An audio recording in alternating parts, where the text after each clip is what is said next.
Day 4, শরীরের ব্যথাটা এখন কমফোর্ট জোন হয়ে গেছে। আজকে ঘুম থেকে উঠে মনে হয়নি যে রেস্ট নেই, মনে হয়েছে what's next on the menu. Bulking এ প্রথম 3 দিন থাকে লড়াই, আর ডে 4 থেকে শুরু হয় সিস্টেম। আজকে আমরা কথা বলবো কিভাবে এই বড় মিল গুলো অভ্যাসে পরিণত করা যায়। অনেকে আমাকে জিজ্ঞেস করছেন, ভাই এত খাবার কিভাবে খাবো? আমার টেকনিক হলো ক্লিন বাল্কিং। জাঙ্ক ফুড খেয়ে ওয়েট বাড়ানো সহজ, কিন্তু ওইটা দিয়ে মাসেল হবে না, শুধু ভুঁড়ি হবে। আজকে লেগস, প্রতিটা বডি বিল্ডারের সবচেয়ে প্রিয়, আবার সবচেয়ে ভয়ের দিন। যদি আপনি ভাবছেন লেগস ডে স্কিপ করবেন, মনে রাখবেন স্ট্রং ফাউন্ডেশন ছাড়া বড় বিল্ডিং বানানো সম্ভব না। আপার বডি দিয়ে মানুষকে ইমপ্রেস করা যায়, কিন্তু লেগস দিয়ে মানুষের রেসপেক্ট পাওয়া যায়। চলুন আজকে নিজেকে একটু পুশ করি। আমাদের ওয়ার্কআউট শুরু হচ্ছে লেগ প্রেস দিয়ে। এখানে আমাদের ফোকাস হলো ম্যাক্সিমাম ভলিউম। পাকে একবারে লক করবেন না, টেনশনটা মাসেলে রাখুন। শেষের দিকে লেগ এক্সটেনশন আর হ্যামস্ট্রিং কার্ল। এখন পায়ে আগুন জ্বলবে, মনে বলবে এখনই থেমে যেতে, কিন্তু বাল্কিং এ আসল ম্যাজিকটাই শেষ 2-3 রেপসে লুকায় থাকে।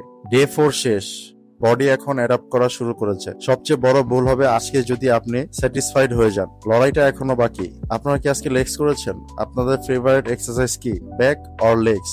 কমেন্টে জানান। দেখা হবে ডে 5-এ। Keep pushing. Thank you so much.